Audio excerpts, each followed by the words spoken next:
Class 11 second semester philosophy suggestion 2026 ভীষণ গুরুত্বপূর্ণ 100% common unit 1-এর দ্বিতীয় অধ্যায় থেকে আমি তোমাদের এখন সাজেশন দিচ্ছি। অধ্যায়টার নাম হচ্ছে পদ, বাক্য, বচন, পদের ব্যাপ্যতা, সত্যতা ও বৈধতা। তোমাদের এই যে অধ্যায় ইউনিট 1-এর 7টা অধ্যায় আছে, logic, notes, A to Z playlist visit করো। প্রত্যেকটা অধ্যায় সুন্দর করে সাজানো আছে, সব পেয়ে যাবে ওল্ড সিলেবাসের হিসেবে। যারা আগে উচ্চ মাধ্যমিক দিয়েছে, এখন তোমাদের ওই তাদের সিলেবাসটাই বিভিন্ন সেমিস্টারে ভাগ হয়ে গেছে। তাই তোমার যেটুকু দরকার সেই অধ্যায়গুলো ভিজিট করো, প্রত্যেকটা অধ্যায় পেয়ে যাবে। ক্লিয়ার? তো এখন আমি তোমাদের সাজেশন দিচ্ছি এই অধ্যায় থেকে কি প্রশ্ন প্রচুর হয়, যেহেতু লজিক চ্যাপ্টার, লজিক নোটস দুটোই আসবে, তোমার যেটা ভালো লাগবে তুমি সেটা করবে। তো কি পড়তে হবে আমি তোমাদের দেখিয়ে দিচ্ছি। অনেক প্রশ্ন হয়, তার মধ্যে থেকে যেগুলো গুরুত্বপূর্ণ প্রশ্ন সেগুলো আমি তোমাদের দেখিয়ে দিচ্ছি। আর বাকি ইউনিট 1-এর প্রত্যেকটা লজিক নোটস দেখলেই পারবে। ফুল ক্লাস তোমরা পুরো টিউশনটা প্লেলিস্ট ভিজিট করো, পেয়ে যাবে। তো চলো দেখে নেওয়া যাক কি তোমাদেরকে পড়তে হবে। এই অধ্যায় থেকে দু ধরনের প্রশ্ন আছে, লজিক নোটস দুটোই আসবে। ওই জন্য বললাম ডিটেলসে দেখে নেবে। আমি তোমাদের এখন শুধু প্রশ্নগুলো দেখিয়ে দিচ্ছি, কোন প্রশ্নগুলো তোমাদের বেশি পড়তে হবে। আর ডিটেলসে তোমরা ক্লাস করলেই বুঝতে পারবে, ক্লাসগুলো করে নেবে। এই অধ্যায় থেকে তোমরা নিরপেক্ষ বচনের শ্রেণীবিভাগ, গুণ পরিমাণ অনুযায়ী শ্রেণীবিভাগ, বচনের চতুর্বর্গ পরিকল্পনা, এই প্রশ্নটা পড়বে নোটস হিসাবে। এটা কিন্তু লজিক চ্যাপ্টার হতো, লজিকগুলো অবশ্যই করে নেবে। ক্লিয়ার? তুমি যেটা পারবে পরীক্ষায় তুমি সেটা অবশ্যই করবে। নেক্সট প্রশ্ন পড়বে নিরপেক্ষ বচন পদের ব্যাপ্যতা। এটাও পদের ব্যাপ্যতা সম্পর্কে নোট আছে, ডিটেলসে তোমরা এই অধ্যায় বচনের অধ্যায় দেখে নেবে। বচনের অধ্যায়ে যাবে, প্লেলিস্ট ভিজিট করবে, ডিটেলসে পেয়ে যাবে লজিক নোটস এভরিথিং যা আছে, ওগুলো পড়লে এই অধ্যায় তোমাদের কমপ্লিট। ক্লিয়ার? তো যে প্রশ্নটা বললাম এই প্রশ্নগুলো পড়বে। আর বাকি এই যে ব্যাপ্যতা, লজিক প্লাস নোটস দুটোই দেখে নেবে। তো এখানে আমি তোমাদের নোটসগুলো দেখিয়ে দিচ্ছি, বাকি লজিকগুলো করে নেবে। ওই বচনের অধ্যায় ঢুকে প্লেলিস্টে গিয়ে বাকি সমস্ত লজিক দেখে নেবে।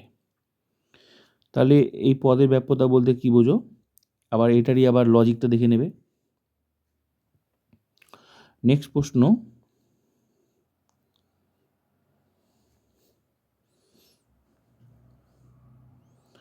নিরপেক্ষ বচনের বিভিন্ন অংশগুলি কি, উদাহরণসহ আলোচনা করো।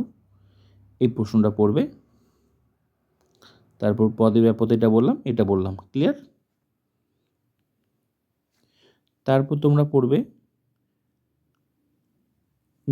উদাহরণসহ নিরপেক্ষ সাপেক্ষ বচনের মধ্যে পার্থক্য। তারপর পড়বে 4 প্রকার নিরপেক্ষ কোন ব্যাপ্য অব্যাপ্য তা উদাহরণসহ লেখো।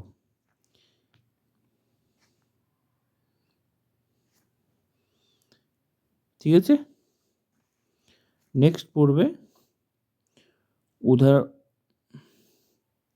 বাক্য ও বচনের মধ্যে পার্থক্য পড়বে। একবারই এবার চলে যাও সবার, যেগুলো বলছি সেগুলো অবশ্যই পড়বে। এগুলোই 100% আসবে এখান থেকে, এগুলোই গুরুত্বপূর্ণ। আর এগুলোর লজিকগুলো তোমরা দেখে নেবে। এই অধ্যায় ভিজিট করবে। অ্যাকচুয়ালি এই বচন অধ্যায়টারই এগুলো সব বিভিন্ন লজিক। বচন অধ্যায় ক্লিক করলেই, প্লেলিস্টে বচন অধ্যায় ক্লিক করলেই সমস্ত লজিক নোটস পেয়ে যাবে। বচন কাকে বলে, গুণ পরিমাণ বলতে কী বোঝো, এগুলো সব পেয়ে যাবে নোটস, এগুলো পড়বে। নিরপেক্ষ বচন বলতে কী বোঝো, নিরপেক্ষ অংশ কয়টি, এগুলো পড়বে।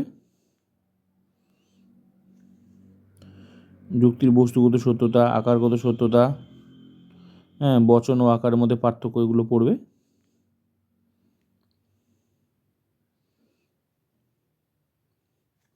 তা ব্যাপ্যতা পড়বে, ব্যাপ্যতার নিয়ম।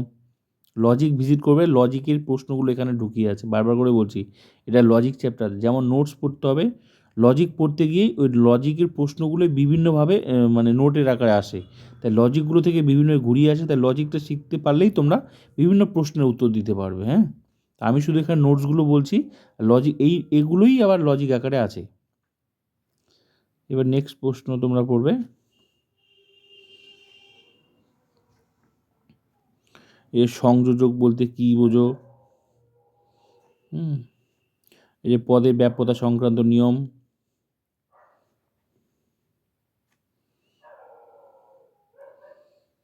গুণ অনুসারে নিরূপণ কত প্রকার,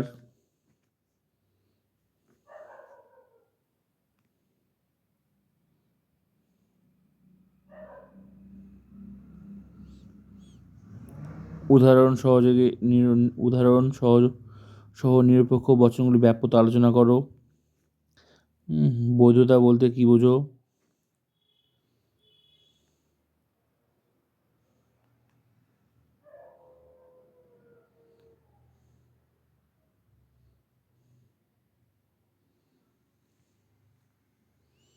সরল ও যৌগিক বচনের মধ্যে পার্থক্য পড়বে।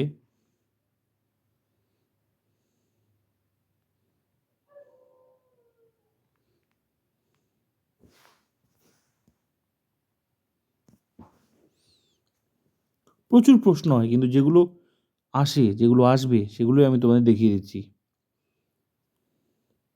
সাপেক্ষ বচন কত প্রকার? মানক কাকে বলে?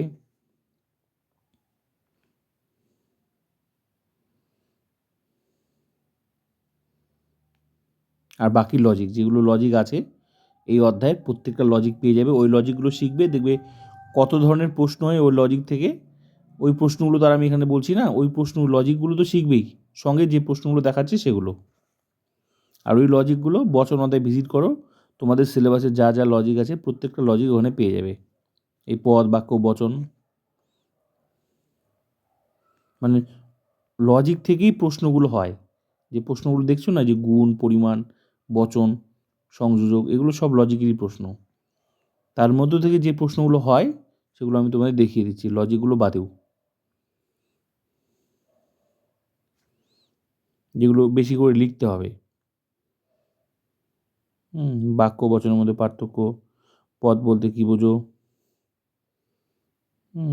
4 প্রকার, অনপেক্ষ বচন উদাহরণসহ ব্যাখ্যা করো।